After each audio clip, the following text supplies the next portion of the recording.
जन्माद्यस्य यतोऽन्वयादितरतश्चार्थेष्वभिघ्नः स्वराट् तेने ब्रह्मरुदाय आदिकवये मुह्यन्ति यत्सूरयः तेजो वारिमृदां यथा विनिमयो यत्र त्रिसर्गो मृषा धाम्ना स्वेन सदा निरस्तकुहकं सत्यं परं धीमहि श्रीमत्सद्गुणशालिनं चिदचिदे व्याप्तं च दिव्याकृतिं जीवेशाक्षरमुक्तकोटिसुखदं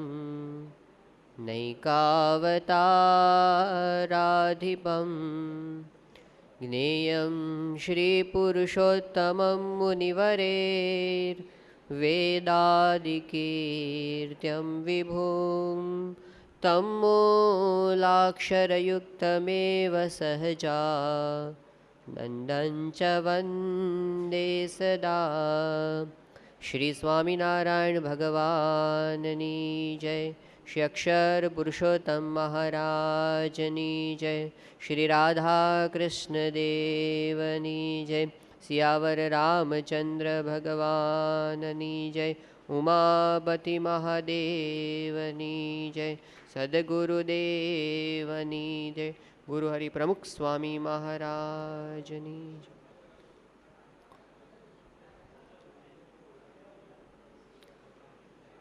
આર્લોન ટોયોનબી નામના એક બહુ મોટા બ્રિટિશ ઇતિહાસકાર થઈ ગયા. એમણે એવી વાત કરી છે કે at this supremely dangerous moment in human history the only way of salvation for mankind is the Indian way. એમણે કીધું કે અત્યારે આખું જગત એક કટોકટીવાળી પરિસ્થિતિમાંથી પસાર થાય છે. એ વખતે જો આખા વિશ્વને બચાવવું હોય તો એના માટેનો એક જ ઉપાય છે ભારતીય જીવન પ્રણાલિકાનું અનુસરણ કરવું. આ એક બ્રિટિશ વિદ્વાન વાત કરે છે.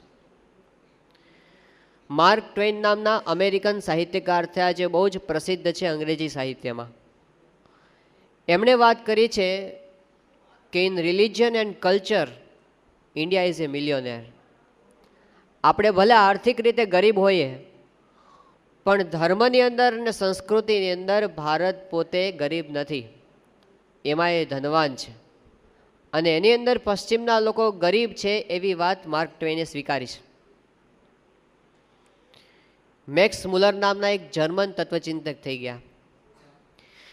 એમણે એવી વાત કરી છે કે જો કોઈને વૈભવ, સંસ્કાર કે સૌંદર્ય જોવા હોય તો હું ભારતની સામે આંગળી ચીંધું.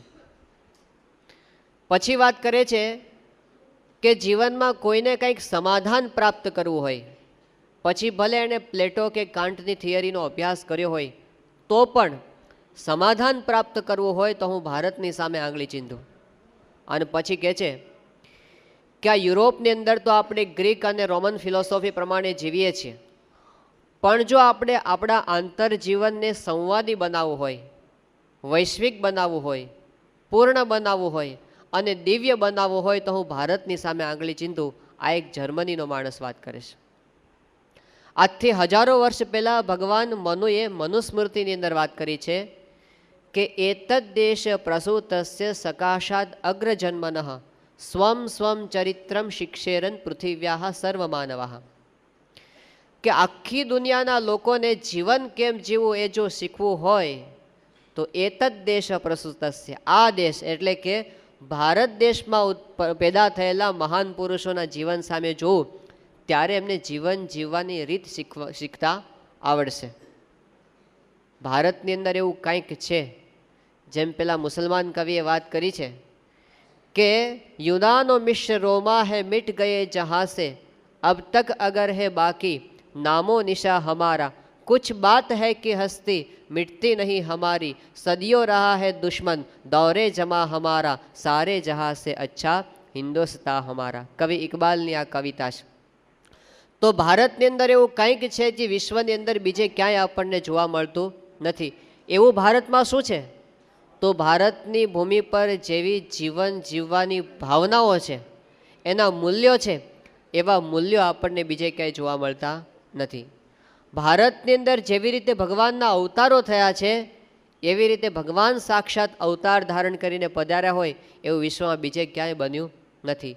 ભારતમાં જેવા આચાર્યો થયા છે, શંકરાચાર્ય થયા, રામાનુજાચાર્ય થયા, વલ્લભાચાર્ય થયા, નિંબાર્કાચાર્ય થયા, મધ્વાચાર્ય થયા, ચૈતન્ય મહાપ્રભુ થયા, આવા આચાર્યો અને એમણે જે આપણને તત્વજ્ઞાનની અંદર ખેડાણ કરીને આપ્યું છે, આવા આચાર્યો વિશ્વમાં બીજી કોઈ ભૂમિ પર થયા નથી. ભારતની ભૂમિ ઉપર જેવા સંતો અને ભક્તો થયા છે, નરસિંહ મહેતા થયા, તુકારામ થયા, સુરદાસજી થયા, સંત જ્ઞાનેશ્વર થયા, ગોરકુંભાર થયા, આવા જે ભક્તો થયા એવા ભક્તો વિશ્વની ભૂમિ પર બીજે ક્યાંય થયા નથી. અને ભારતની ભૂમિ ઉપર જેવા શાસ્ત્રો રચાયા છે એવા શાસ્ત્રો બીજે ક્યાંય રચાયા નથી. અને ભારતમાં જેટલા કાંઈ આવા દિવ્ય શાસ્ત્રો છે એ બધા શાસ્ત્રોની રચના કરવામાં સૌથી વધારે જો કોઈનો ફાળો હોય તો એ છે આદિ આચાર્ય એવા મહર્ષિ વેદવ્યાસનો. અને મહર્ષિ વેદવ્યાસની જેટલી કાંઈ રચનાઓ છે એમાં જો સૌથી વધારે એમની પોતાની પ્રિય રચના અને સત્વસભર રચના હોય તો એ છે શ્રીમદ ભાગવત. અને શ્રીમદ ભાગવતની અંદર પણ આપણે ગઈકાલે સાંભળતા હતા કે એના હૃદય સમાન કોઈ સ્થાન હોય તો એ છે દશમ સ્કંધ. કારણ કે દશમ સ્કંધની અંદર જે વાત છે એ છે પ્રગટની ભક્તિની વાત. શ્રી કૃષ્ણ ભગવાન પોતે ભક્તોનો સંકલ્પ પૂરા કરવા માટે, અસુરોનો સંહાર કરવા માટે, ધર્મનું સ્થાપન કરવા માટે પૃથ્વી પર અવતાર ધારણ કરીને પધાર્યા અને એમણે પોતાના ભક્તોને સુખ આપ્યું. દશમ સ્કંધની અંદર હૃદયના સ્થાને જ્યારે દશમ સ્કંધને કીધો છે ત્યારે એમાં પંચ પ્રાણના સ્થાને રાસ પંચાધ્યાયને સ્થાન આપવામાં આવ્યું છે. શ્રીજી મહારાજ ભગવાન સ્વામિનારાયણને આ 5 અધ્યાયો ઘણા બધા પ્રિય હતા. જ્યારે નીલકંઠ વર્ણી વેશે મહારાજ પોતે વનમાં વિચરણ કરતા હતા ત્યારે ઘણી વખત એકલા એકલા પોતે વેણુ ગીત ગાતા, ગોપિકા ગીત ગાતા, ભ્રમર ગીત ગાતા. આ બધા જ ગીતો ભક્તિના ગીતો છે અને એ દશમ સ્કંધની અંદર વણાયેલા છે. તો જ્યારે આ રાસ પંચાધ્યાયની લીલા શરૂઆત થઈ, પ્રસંગ એવો બન્યો કે શ્રી કૃષ્ણ ભગવાન એકવાર પોતે ત્યાં વૃંદાવનની અંદર યમુના નદીને કિનારે ઉપવન હતું, ત્યાં એક સ્થાનમાં બેઠા અને એમણે વાંસળીનો સૂર છેડવાનો શરૂ કર્યો. અને એ સૂર જ્યારે ગોકુળની અંદર ઘરે ઘરે ગોપિકાઓએ સાંભળ્યો અને એટલી બધી પોતે એ સૂર સાંભળીને પાગલ થઈ ગઈ કે બધી જ ગોપીઓ પોતપોતાના કામ છોડી અને એ અવાજની દિશામાં દોડી. બધાને ખબર પડી કે અત્યારે શ્રીકૃષ્ણ બાંસુરીના નાદ છેડી રહ્યા છે. ત્યારે કેટલીક ગોપીઓ હતી એ પોતે ગાય દોતી હતી, એ પડતું મૂકીને દોડી. કેટલીક પોતે ચૂલા ઉપર કંઈ રસોઈ કરતી હતી કે દૂધ ગરમ કરતી હતી, એ મૂકીને દોડી. કેટલીક પોતાના બાળકોને દૂધ પીવરાવતી હતી, એને મૂકીને દોડી. કોઈક ગોપી પોતાના પતિની સેવાની અંદર હતી, કોઈક પોતે વસ્ત્રાભૂષણો ધારણ કરતી હતી તો હાથના ઘરેણા પગમાં ને પગના હાથમાં પહેરીને દોડી. શરીરનું ભાન ભૂલીને દોડી. એ ગોપીઓને ક્યારેક એમના પતિઓએ, એમના સગા સંબંધીએ રોકવા માટે પ્રયત્ન કર્યા પણ કોઈની રોકી એ રોકાય નહીં. અને બધી જ એક સાથે જાણે પોતે એકલી જ હોય ને કૃષ્ણ ભગવાનનું પોતાને એવી રીતે આહવાન થયું હોય એવી રીતે પોતે ત્યાં આગળ દોડી હતી. શ્રીજી મહારાજે તો વાત કરી છે વચનામૃતની અંદર કે કેટલીક ગોપીઓને તો એના સગા સંબંધીઓએ જવા ન દીધી, એને પોતે પૂરી દીધી ઓરડાની અંદર, તો એમના શરીર ત્યાં આગળ પડી રહ્યા અને એમના આત્મા છે ભગવાનની પાસે પહોંચી ગયા. આટલો બધો એમને અનહદ પ્રેમ હતો શ્રી કૃષ્ણ ભગવાન પ્રત્યે. અને જ્યારે બધી ગોપીઓ આવી ગઈ, શ્રી કૃષ્ણ ભગવાને આ જોયું ત્યારે શ્રી કૃષ્ણ ભગવાન પોતે એમને કહે છે કે સ્વાગતમ વો મહાભાગા, પધારો, તમારું સ્વાગત છે. પછી પોતે ગોપીઓને કહે છે કે તમે બધા અત્યારે અડધી રાત્રે કેમ આવ્યા છો? વ્રજમાં બધું કુશળ તો છે ને? અને તમે અત્યારે અહીં આગળ પધાર્યા છો તો તમારા ઘરની જવાબદારી બધી કોણ સંભાળે છે? અત્યારે રાતનો સમય છે અને આ ઘનઘોર જંગલ છે અહીંયા આગળ તો ભયંકર જીવજંતુઓ હોય છે, માટે તમારે સ્ત્રીઓએ અત્યારે બહાર ફરવું એ યોગ્ય કહેવાય નહીં. વળી સ્ત્રીઓનો તો શું ધર્મ છે? તો પોતાના પતિની સેવા કરવી અને પોતાના જે સંતાનો છે એનું પાલન પોષણ કરવું એ આવી રીતે સ્ત્રીઓનો ધર્મ છે. માટે તમે તમારો ધર્મ બજાવો, હવે તમે બધા પોતાના ઘરે પાછા જાઓ. આવી રીતે શ્રી કૃષ્ણ ભગવાને એમને વાત કરી ત્યારે ગોપીઓ શ્રી કૃષ્ણ ભગવાનની વાણી સાંભળી એકદમ ખિન્ન થઈ ગઈ, ઉદાસ થઈ ગઈ.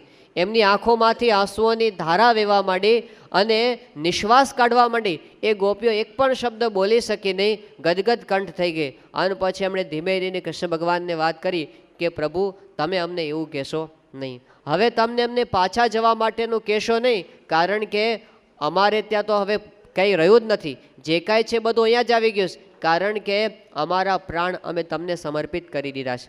ગોપીઓ શ્રી કૃષ્ણ ભગવાનને કહે છે કે જે દિવસથી અમે તમારા ચરણારવિંદનો સ્પર્શ કર્યો છે તે દિવસથી આ જગતના સુખ અમને ખારા ઝેર જેવા થઈ ગયા છે, માટે અમને તો સંસારની અંદર ક્યાંય આસક્તિ હવે રહી નથી. એક તમારા ચરણ કમળનું જ અમને ચિંતવન થવા માંડ્યું છે. આ ગોપીઓનો પ્રેમ હતો. ગોપીઓનો પ્રેમ એ અલૌકિક પ્રેમ છે. કેટલાક લોકો નથી સમજી શકતા, એ ગોપીને કૃષ્ણના પ્રેમને સ્ત્રી પુરુષના પ્રેમ સાથે સરખાવે છે, પણ આ અલૌકિક પ્રેમ છે, ભક્ત અને ભગવાનનો પ્રેમ છે. ગોપીઓ એવી સ્થિતિને પામી ગઈ હતી, પ્રગટ ભગવાનના પ્રતાપે જગત એના માટે ખારું ઝેર થઈ ગયું હતું. ત્યારે જ્યારે પ્રગટ ભગવાનમાં અત્યંત વૃત્તિ જોડાઈ જાય, આવી સ્થિતિ થઈ જાય, સામાન્ય ભક્ત પણ પોતે અસામાન્ય બની જાય. શ્રીજી મહારાજના વખતમાં એવું થયું હતું. વાંકિયાના રાજબાઈ હતા. નાનપણથી એને શ્રીજી મહારાજ પ્રત્યે એવી ભક્તિ થઈ ગઈ હતી કે અખંડ સ્વામિનારાયણ ભગવાનનું ભજન થયા કરે. એમને પરણવાની ઈચ્છા જરા પણ નહોતી, સંસારમાં જરા પણ આસક્તિ નહીં, છતાં પણ એમના સગા સંબંધીઓની ઈચ્છા કે આ રાજબાઈને આપણે પરણાવીએ. એમનું સગપણ કરવામાં આવ્યું.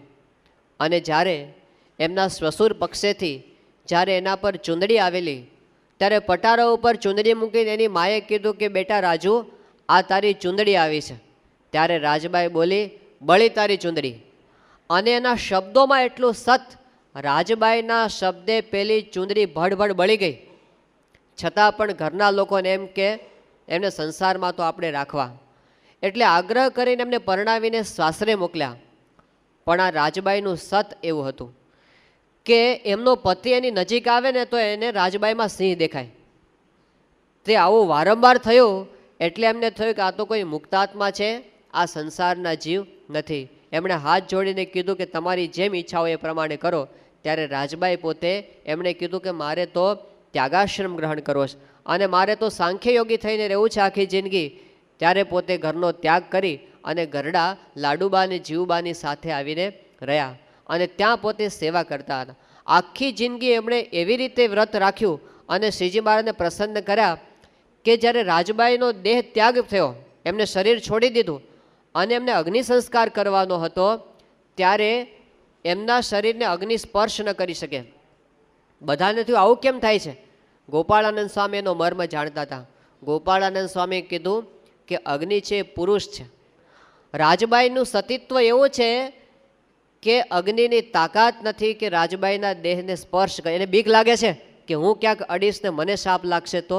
પછી તો ગોપાળાનંદ સ્વામીએ પ્રાર્થના કરી અગ્નિદેવને કે સતી તો પોતે દેહ મૂકીને જતા રહ્યા છે, હવે તો ખાલી એનું ખોળિયું છે, હવે સ્પર્શ કરવામાં વાંધો નથી.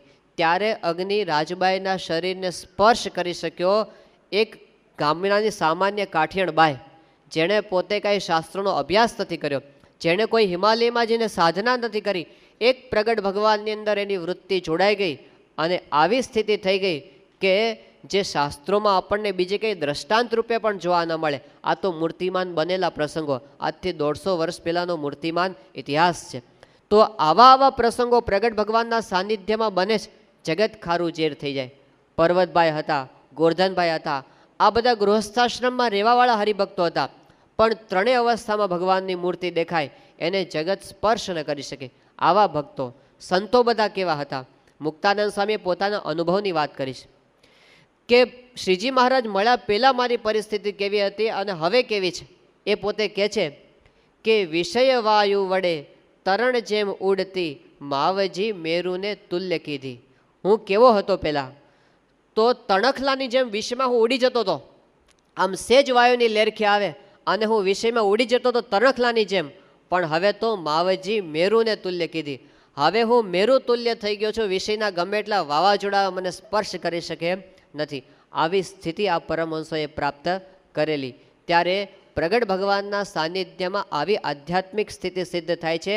ગોપીઓને એ સિદ્ધ થઈ ગઈ. ભલે કાંઈ પોતે તપશ્ચર્યા કરવા નથી ગઈ, પણ અત્યંત પ્રેમ ભાવથી ભગવાનની અંદર જોડાઈ ગઈ અને ગોપીઓની આવી સ્થિતિથી કીધું, પ્રભુ હવે અમને પાછા જવાનું તમે કહેશો નહીં. જ્યારે એમની આવી વાણી સાંભળી ત્યારે કૃષ્ણ પોતે બોલ્યા. એમણે કીધું કે હવે હું તમને પાછા મોકલીશ નહીં. અને કૃષ્ણ ભગવાન કહે છે કે તમે તો મારા માટે કેટલું બધું કર્યું છે. તમે લોકલાજનો ત્યાગ કર્યો છે, તમે કુળધર્મનો ત્યાગ કર્યો છે, અને તમારો ત્યાગ, તમારો પ્રેમ, તમારી ભક્તિ, તમારું સમર્પણ, તમારી સેવા એટલું બધું છે કે હું તમને વશ છું. શ્રી કૃષ્ણ ભગવાન કહે છે કે હું તમને વશ છું અને જન્મો જન્મ હું તમારો ઋણી છું.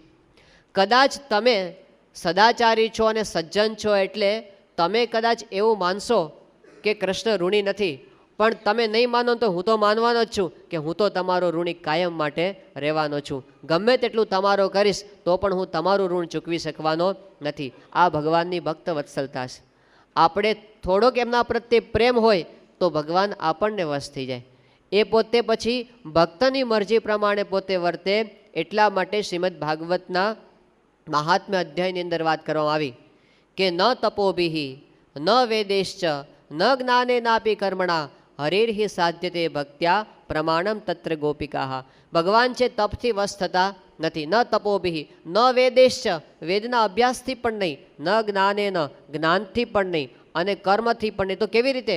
હરિર્હિ સાધ્યતે ભક્ત્યા, ભગવાન ભક્તિથી વશ થાય છે. અને એમાં પ્રમાણ શું, સાબિતી શું? કે પ્રમાણમ તત્ર ગોપિકા. આ ગોપીઓ છે એની અંદર પ્રમાણભૂત છે. એટલા માટે રસખાન નામના એક મુસલમાન કવિએ વાત કરી. એમણે વાત કરી, કૃષ્ણ ભક્ત હતા પોતે, અને કહે છે કે ભગવાન કેવા છે? તો શેષ મહેશ સુરેશ દિનેશ સુર સહુ જાહી નિરંતર ગાવે, ઝાખુ અનાદિ અનંત અખંડ અછેદ અભેદ સુવેદ બતાવે, નારદ સે શુક વ્યાસ રટે પછી હારે તો પુની પાર ન પાવે. આવા જે ભગવાન પછી કહે છે કે તાહુ અહિર કી છોહરિયા છછિયા ભરી છાછ પે નાચ નચાવે. આવા ભગવાન એને છાલિયા પર છાસ માટે પેલી ગોપીઓ નાચ નચાવી જાય. શેના માટે? કારણ કે એમની ભક્તિ હતી. જેમ મુક્તાનંદ સ્વામીએ વાત કરી કે પ્રેમ ભક્તિ જેને ઘટ આવે તેહને રંગ હરી રાચે રે, વ્રજવનિતા કર તાળી બજાવે, વ્રજવનિતા કર તાળી બજાવે, નટવર થઈ થઈ નાચે રે. વ્રજવનિતા કર તાળી બજાવે અને નટવર થઈ થઈ નાચે. તો એમની તાળીઓના નાદે કનૈયો નાચે. આવી ભક્તિ ગોપીએ પોતાના જીવનમાં સિદ્ધ કરી હતી. તો ભગવાન પોતે ભક્તિથી અને પ્રેમથી વશ થાય છે. જેમ શ્રીજી મહારાજને વડતાલ જવું હતું અને મહારાજ પોતે હરિજયંતીના સમય પર, રામનવમીના સમય પર જવાના હતા, અને મહારાજ પોતે અસવાર થયા, પણ લાડુબા અને જીવબાનો એવો પ્રેમ, શ્રીજી મહારાજ રજા લીધા વિના નીકળી જતા હતા. એ બાઈઓ તો પોતે આથમણા બારના ઓરડાની ઓસરીઓ ઉપર ઊભી હતી અને મહારાજ પોતે ચડ્યા ઘોડા ઉપર, અને મહારાજે માણકીને ઈશારો કર્યો, એડી મારી, પણ માણકી ત્યાંથી હલી નહીં. મહારાજને આશ્ચર્ય થયું કે આ માણકી મારી અનુવૃત્તિ પાળે, હું સંકલ્પ કરું એ પ્રમાણે માણકી ચાલે ને આજે ચાલતી કેમ નથી? મહારાજે બહુ પ્રયત્ન કર્યા પણ માણકી એક ડગલું પણ માંડ્યું નહીં. ત્યારે મહારાજે કીધું કે શું કારણ છે? ત્યારે જોયું મહારાજ કે બાઈઓ દૂર ઊભી ઊભી હાથ જોડીને મહારાજને પ્રણામ કરતી હતી. મહારાજે કીધું કે આ લાડુબાને જીવબાની રજા મેં લીધી નથી, એમની વૃત્તિથી માણકી પોતે સ્થિર થઈ ગઈ હતી. ત્યારે એની પાસે જઈને મહારાજે રજા માગી કે હવે તમે અમને રજા આપો તો અમે જઈએ. આજ્ઞા આપો અમે જઈએ વ્રત પૂરી. મહારાજે આજ્ઞા માગી કે તમે અમે આજ્ઞા આપો તો અમે જઈએ.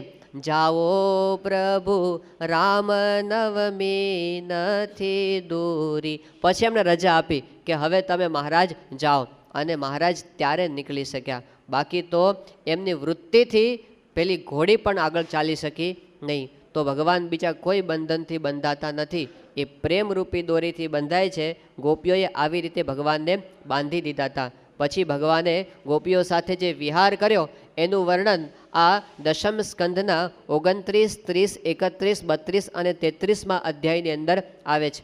ત્યારે ભગવાને એમને અપાર સુખ આપ્યું અને ત્યાં ગોપીઓને અહંકાર આવી ગયો અચાનક કે અમારા જેવું ભાગ્યશાળી કોઈ નથી, ભગવાન પણ અમને વશ વર્તે છે.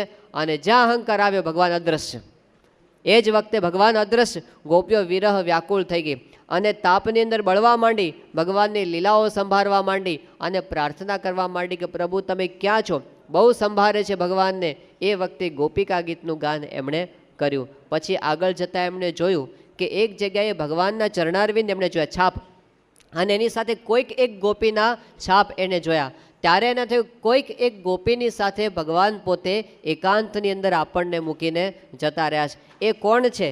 એમાં કહે છે કે અન્યા આરાધિતો નૂનમ ભગવાન હરિરીશ્વર. આખા શ્રીમદ ભાગવત ગ્રંથની અંદર રાધિકાજીનું નામ ક્યાંય આવતું નથી. આ એક શ્લોકની અંદર અનયા આરાધિત, આના દ્વારા ભગવાન આરાધિત થયા છે એવા શબ્દની અંદર રાધિકા નામનો સેજ અણસાર આવે છે. પણ એ જ રાધિકા છે એવા સ્પષ્ટ શબ્દો ક્યાંય શ્રીમદ ભાગવતમાં લખવામાં આવ્યા નથી. પરંતુ જે ખરા ભક્ત હોય છે એનો મહિમા તો કાંઈ પ્રસિદ્ધ થયા વિના રહેતો નથી. ભલે ને ભાગવતમાં ન લખ્યું હોય, ગુણાતીતાનંદ સ્વામીના વચનામૃતમાં ક્યાંય નથી, પણ એમનો મહિમા છે તો બહાર આવ્યા વિના રહેતો નથી. અને એટલે આજે ગોકુળની અંદર રાધા કૃષ્ણનું ભજન થાય, પણ કેવી રીતે? રાધે રાધે રાધે રાધે રાધે રાધે રાધે રાધે, 8 વખત રાધા અને એકવાર કૃષ્ણ. 8 વાર રાધાનું ભજન થાય અને એકવાર કૃષ્ણનું ભજન.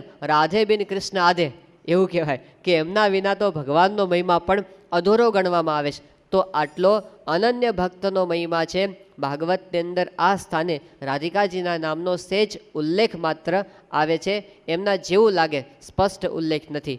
ગોપીઓએ જોયું કે કોઈક એક ગોપીની સાથે કૃષ્ણ ભગવાન પોતે નીકળ્યા છે અને એ જે ગોપી હતી એ રાધિકાજી હતા.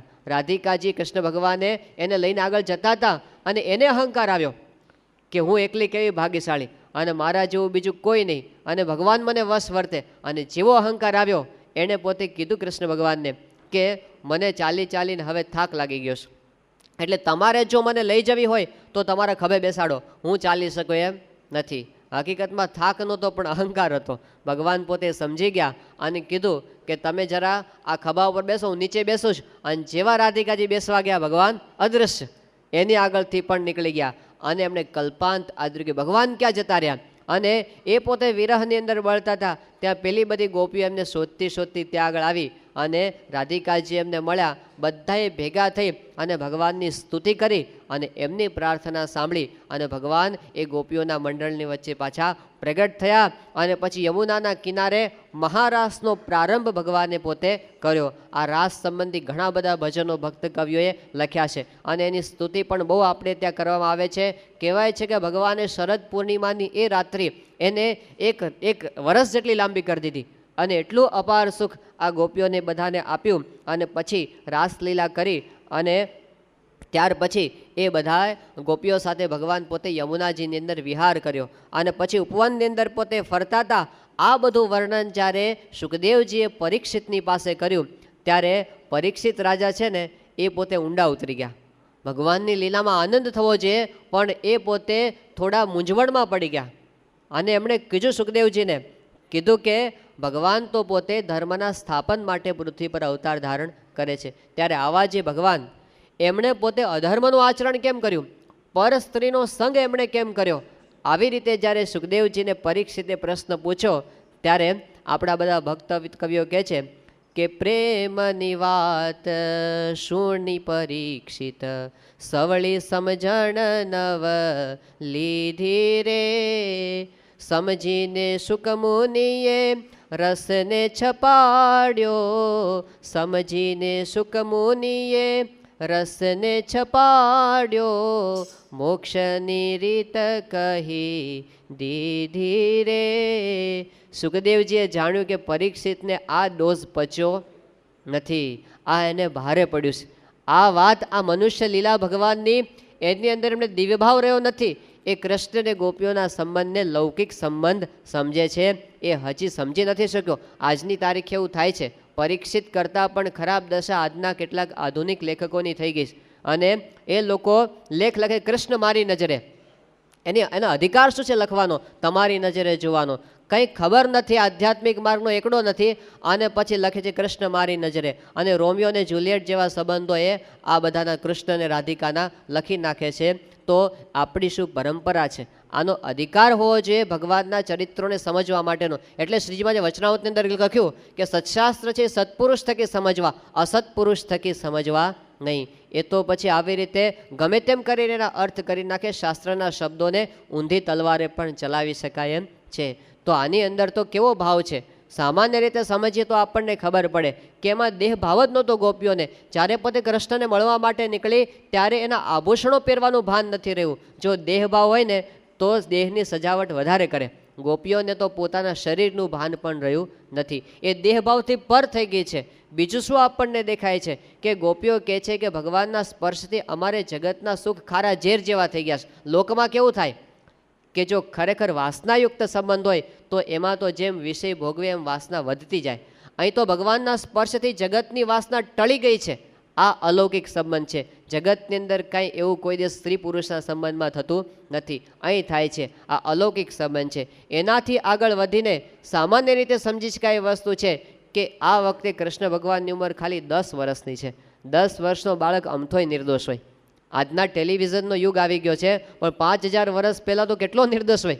10 વર્ષનો બાળક એક ગામડામાં રહેવાળો એ જો સમજે તોય ખબર પડે કે એમની સાથેનો ગોપીઓનો સંબંધ એ કેવળ શુદ્ધ હૃદયનો પ્રેમ હતો. એની અંદર કોઈ લૌકિક ભાવ હતા નહીં. અને પરીક્ષિતે આ વાત સાંભળી પણ એને બધા પ્રશ્નો ઊભા થયા કે આવું ભગવાને કેમ કર્યું? ત્યારે પરીક્ષિતે સમજાવ્યું કે સુખદેવજી સાંભળ, ભગવાન તો કેવા છે? ભગવાન તો પોતે અગ્નિ જેવા છે. જેમ અગ્નિમાં કોઈ પણ વસ્તુ રાખીએ અગ્નિને એનો દાગ લાગતો નથી, પણ અગ્નિ પોતાના રંગે બધાને રંગી દે છે. એવી રીતે ભગવાન તો ગુણોથી પર વર્તે છે. એની અંદર માયાનો ભાવ હોતો નથી. એમાં મનુષ્ય ભાવ ક્યારે લાવવો નહીં. ભગવાન પોતે ગમે તેવા ચરિત્ર કરે એ દિવ્ય છે આવું સમજાય તો ભગવાનનો ભક્ત ખરો કહેવાય. અને જ્યાં સુધી ન સમજાય ત્યાં સુધી આપણને ભજનનું સુખ આવે નહીં. પ્રગટના ઉપાસકો માટે અત્યંત આવશ્યક.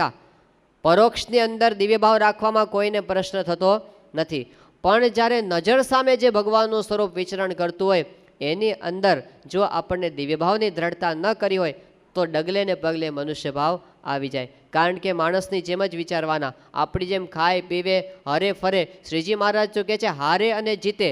એ શૂરવીરપણતા પણ બતાવે અને કાયરતા પણ બતાવે. એ કામ ક્રોધ લોભ મોહ મદ મત્સર આશા તૃષ્ણા અહંકાર ઈર્ષા આવા બધા ભાવો પણ બતાવે. 28 દોષોનું લિસ્ટ શ્રીજી મહારાજે વચનામૃતની અંદર બતાવ્યું છે. આ બધું જ બતાવે ને છતાં પણ એકેય દોષ એની અંદર નથી. આ ભગવાનના ભક્તની જોવાની દ્રષ્ટિ હોય છે. સુખદેવજી પાસે એ દ્રષ્ટિ હતી, પરીક્ષિત પાસે એવી દ્રષ્ટિ હતી નહીં. એટલે એમને અભાવ આવી ગયો. જેમ શ્રીજી મહારાજે અદીબાના ખભે હાથ મૂક્યો તો આંબો સુકાઈ ગયો.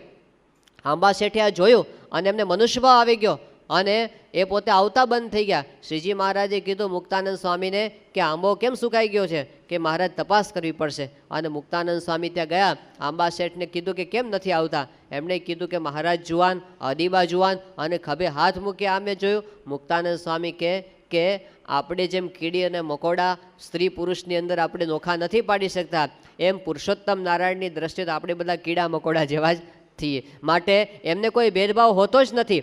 એવી જ્યારે સમજણ આપી ત્યારે આંબા શેઠ હતા એમને મનુષ્ય ભાવ દૂર થયો. તો ભગવાન અને સંત પ્રગટ હોય ત્યારે એમના ચરિત્રની અંદર દિવ્ય ભાવ રાખો આ ભાગવતે આપણને શીખવાડ્યું છે. અને આવી દિવ્ય ભાવની ભક્તિ એ સિદ્ધ થાય ત્યારે આપણા અંતઃકરણમાં આનંદ થાય. તો સમગ્ર ભાગવત આપણને ભક્તિ શીખવે છે, પણ એ ભક્તિ કેવી રીતે કરવી એના પગથિયાં આપણને બતાવ્યા. અનન્ય ભાવે ભગવાનનો આશ્રય કરવો આ ભાગવતે શીખવ્યું.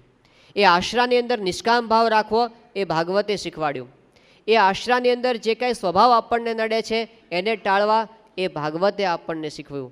એ આશરો પણ પ્રગટ ન કરવો એ આપણને ભાગવતે શીખ્યું. એની અંદર દિવ્યભાવ રાખવો એ પણ આપણને ભાગવતે શીખવ્યું. અને આ બધું કેવી રીતે આપણા જીવનમાં સિદ્ધ થાય એ પણ હવે ભાગવત આપણને શીખવે છે કે આ બધા ગુણો આવી ભક્તિ આવો નિશ્ચય કેમ દ્રઢ થાય.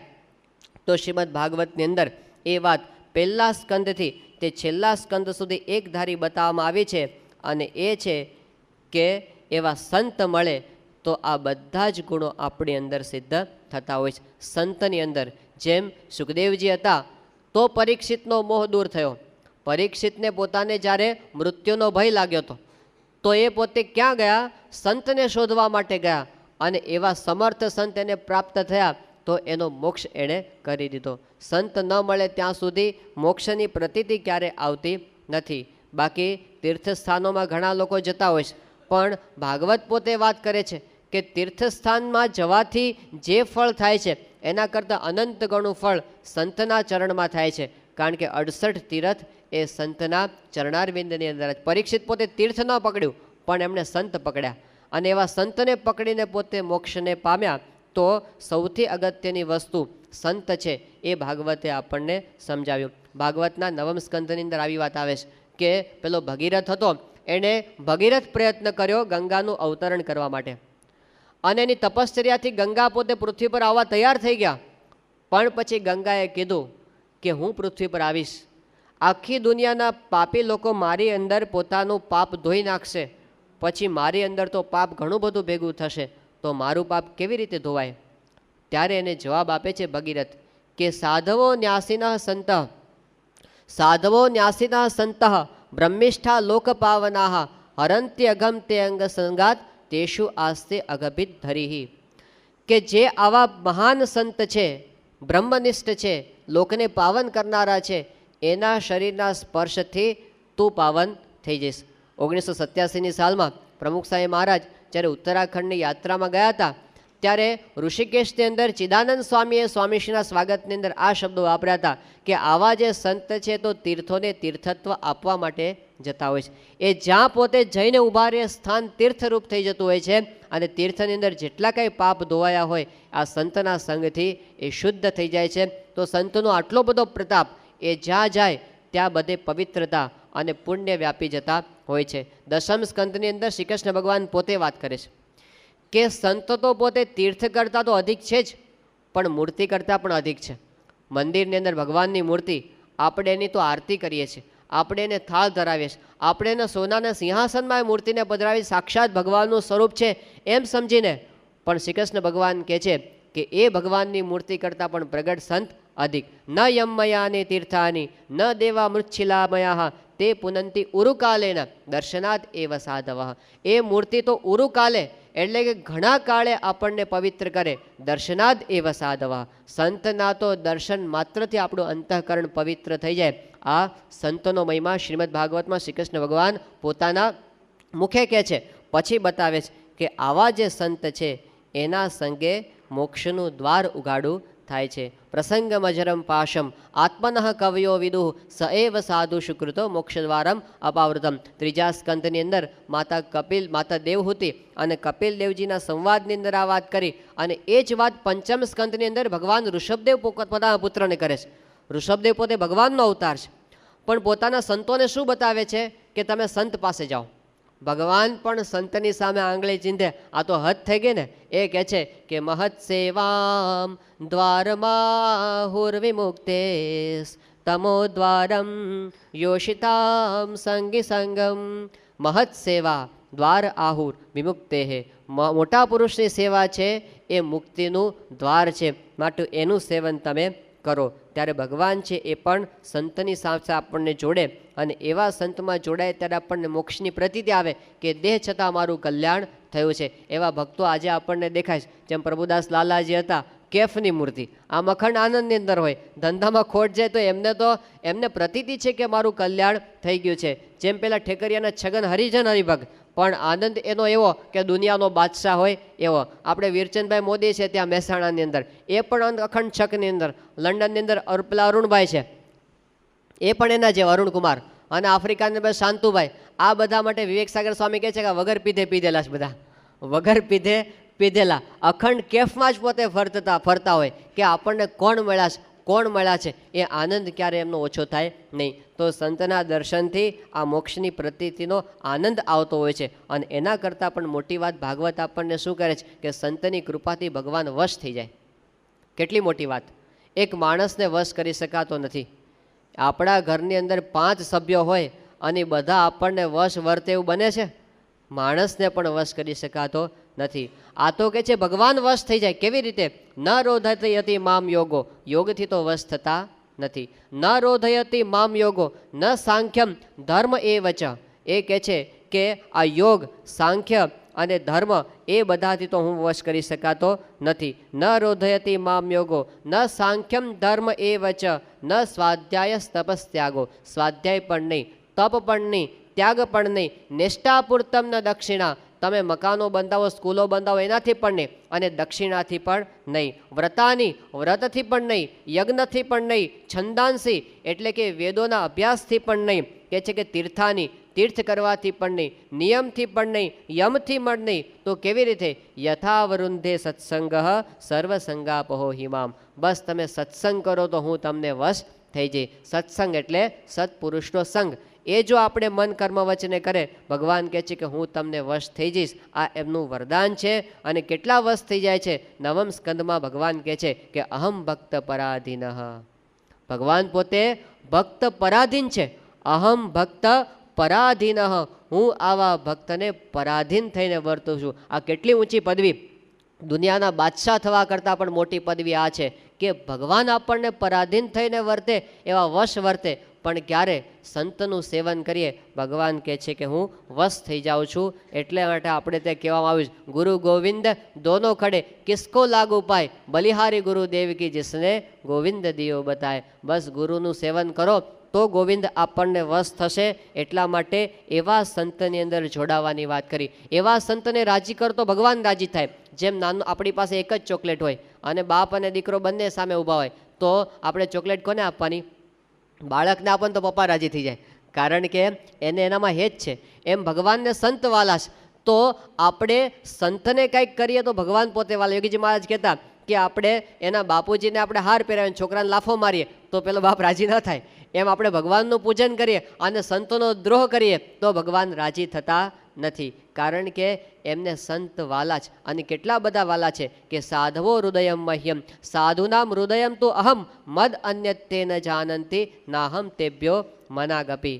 નારદ મેરે સંત સે अधिक न कोई, नारद मेरे संत से अधिक न कोई, मम उर संतरो में संतन उर, वास करो स्थिर होई, हाँ वास करो स्थिर होई, नारद मेरे संत से अधिक न कोई. પછી કહે છે કે કમલા મેરો કરત ઉપાસન, માન ચપલતા ધોઈ, યદ્યપિ વાસ દિયો મેં ઉર પર, संतन सम नहीं सोई, हाँ संतन सम नहीं सोई, नारद मेरे संत से अधिक न कोई. કમલા એટલે લક્ષ્મી. લક્ષ્મીજી છે એ પોતે માન અને ચપળતા મૂકીને મારી સેવા કરે છે. અને લક્ષ્મીને મેં મારા હૃદયને વિશે સ્થાન આપ્યું છે. તથા પણ તો પણ સંતન સમ નહીં સોઈ, એ લક્ષ્મીજી છે પણ સંત જેવા મને વાલા નથી. આવો સંતનો મહિમા એ ભગવાને પોતે કીધો છે. તો આવા જે સંત એ ભગવાનને વાલા, અને સંતને રાજી કરીએ તો ભગવાન રાજી થઈ જાય. એટલા માટે આપણે સંતનો મહિમા ગાઈએ છીએ, એમની જય બોલાવીએ છીએ. કેટલાકને પ્રશ્ન થાય છે કે તમે આ તો વ્યક્તિ પૂજા કરો છો. આપણે જ્યારે આટલું બધું એમનો મહિમા સમજીએ, એમની જન્મ જયંતિ, ત્યારે કેટલાક કહે છે કે આ તો ન હોવું જોઈએ, જીવતા માણસની પૂજા ન કહેવાય, આ તો વ્યક્તિ પૂજા કહેવાય. તો પછી પાળિયાની પૂજા કરો. આપણે બધા પાળિયાના પૂજકો તો છીએ જ. નરસિંહ મહેતા હતા ને ત્યાં સુધી નાતે એને બહાર કાઢ્યા. અત્યારે નાગર માત્ર આમ ગર્વ લે કે અમારી નાતમાં નરસિંહ મહેતા થઈ ગયા. પણ હતા ત્યારે શું કર્યું? ત્યારે આપણે એમને ઓળખી શક્યા નહીં. પાછળથી ગુણ ગાય એ આ જગતનો સ્વભાવ છે. પણ જ્યારે પ્રગટ સંત હોય ત્યારે એમને સેવવાની અંદર પાછા પડે જઈએ. અને જો વ્યક્તિ પૂજાની વાત કરતા હો તો આપણી ભારતીય સંસ્કૃતિને સમજ્યા જ નથી. કારણ કે આપણી અનાદિકાળથી પરંપરા ચાલતી આવે છે કે સંતની ભગવાન જેવી પૂજા થાય. અરે ભગવાન સંતની પૂજા કરે. રામચંદ્ર ભગવાન પોતે નીચે બેસતા હતા અને વશિષ્ઠજીને ઉપર બેસાડતા હતા અને એમના ચરણોની સેવા કરતા હતા. તો જઈને ફરિયાદ કરો રામચંદ્ર ભગવાન પર કે રામચંદ્ર પોતે વ્યક્તિ પૂજા કરતા હતા. કૃષ્ણ ભગવાને વ્યક્તિ પૂજા કરેલી છે. ભાગવતની અંદર વાત આવે છે. કૃષ્ણ ભગવાન પોતે કહે છે કે નિરપેક્ષમ મુનિમ શાંતમ નિર્વૈરમ સમદર્શનમ અનુવ્રજામી અહમ નિત્યમ પૂયે એથી અંગ્રી રેણુભી. કહે છે કે આવા સંત પાછળ જતા હોય, કૃષ્ણ ભગવાન કહે છે કે હું એની પાછળ જાઉં છું. પાછળ શું કામ જાઉં છું? કે આગળ ચાલતા હોય અને એના ચરણની રજ જો મારા પર પડે તો હું પવિત્ર થઈ જાઉં. ભગવાન કહે છે આ કે સંતના ચરણની રજ મારા પર પડે તો હું પવિત્ર થઈ જાઉં, એટલા માટે હું સંતની પાછળ જાઉં છું. તો વ્યક્તિ પૂજા કૃષ્ણ ભગવાને કરી કે નથી કરી? અને સ્વામિનારાયણ ભગવાને કરીશ. પ્રથમનું 37મું વચનામૃત શ્રીજી મહારાજ કહે છે કે એવા સંતના ચરણની રજને તો અમે પણ મસ્તક પર ચડાવીએ છીએ અને એમને દુખવતા થકા મનમાં બીએ છીએ. પણ આપણે મૂર્ખા કેવા છીએ? માઇકલ જેક્સનની આરતી ઉતારી તો કોઈ વિરોધ કર્યો નથી ભારત આવ્યા ત્યારે, તો કોઈને પ્રશ્ન થયો નથી. લોકો ફિલ્મના એક્ટરોના લાઈફ સાઇઝના ફોટોગ્રાફ રાખે તો કોઈને પ્રશ્ન થતો નથી. અને જો સંતના ફોટોગ્રાફ રાખે, સાધુની પૂજા એ સમજી શક્યા નથી. તો આપણી સંસ્કૃતિ એ છે કે ભગવાન પણ સંતની પૂજા કરે છે. એવા સંતના દર્શનથી આપણે કૃતાર્થ થઈ જાય. શ્રીજી મહારાજ કે જેવું આપણને આપણા સગા સંબંધીમાં હેત છે એવું જો આ સંતની અંદર થઈ જાય એ હેતે કરીને જેવું કૃતાર્થ થઈ જાય. આ કૃતાર્થપણું શબ્દ સામાન્ય નથી. હજારો વર્ષોની સાધના પછી પણ કૃતાર્થપણું આવતું નથી. એ કેવળ પ્રમુખ સ્વામી મહારાજમાં હેત થઈ જાય ને સિદ્ધ થઈ જાય છે. એ એમની કરુણા છે. તો સાધના માત્રની સમાપ્તિ ભાગવત આપણને સંતના ચરણારવિંદની અંદર બતાવે છે. એ સંતને પોતાને તો માન જોતું નથી. આપણે જે એમની જય બોલાવીએ છીએ એમને તો અડતું નથી. એ તો નિર્લેપ છે. એમને તો આ કંઈ સ્પર્શ કરતું જ નથી. એ તો પોતે દાસના દાસ થઈને વર્તે છે અને હંમેશા ભગવાનને પોતે આગળ કરે છે. એ આપણે અત્યાર સુધી જોયું છે. મોટી મોટી જન્મ જયંતિ ઉજવાય પણ એ તો પોતે નિર્લેપ હોય, એને અડતું પણ ન હોય. એવા દર્શન આપણે બધાએ કરેલા છે. તો આવા જે સંત એ તો પોતે આ બધા ભાવથી પર વર્તે છે. એમને તો સમત્વ વર્તે છે, સુખ અને દુઃખની અંદર, માન અને અપમાનની અંદર, કારણ કે પોતે ભગવાનની અંદર લીન રહેતા હોય છે. એવા સંતનું જીવન બોલે છે. જેમ ડોંગરેજી મહારાજ હતા, એમને યોગીજી મહારાજ સાથે મુલાકાત થઈ ઊંઝાની અંદર. તો યોગીજી મહારાજે ડોંગરેજી મહારાજને દંડવત કર્યા, ડોંગરેજી મહારાજ સામેથી દંડવત કર્યા. બંને મહાનુપુરુષો મળ્યા અને પછી યોગીજી મહારાજે કીધું ડોંગરે મહારાજને કે એક વખત તમારા મુખે મારે ભાગવત સાંભળવું છે. ત્યારે ડોંગરેજી મહારાજ હાથ જોડી અને ગદગદ થઈ ગયા. એમને યોગીજી મહારાજને કીધું કે સ્વામી, આપ સ્વયં ભાગવત છો, મારે ભાગવતને ભાગવત શું સંભળાવું? તમે તો મૂર્તિમાન ભાગવત છો. સંત પોતે શાસ્ત્રના તમામ સિદ્ધાંતને પોતાના જીવનમાં ઉતારીને વર્તે છે. એટલે ભાગવત એમને કાંઈ બાકી રહ્યું નથી. ત્યાં સિકંદરાબાદની અંદર આપણે એક હરિભક્ત છે, એનું નામ છે જીવરામભાઈ પટેલ અને 65% સાધન સંપન્ન પોતે છે, બહુ સુખી છે.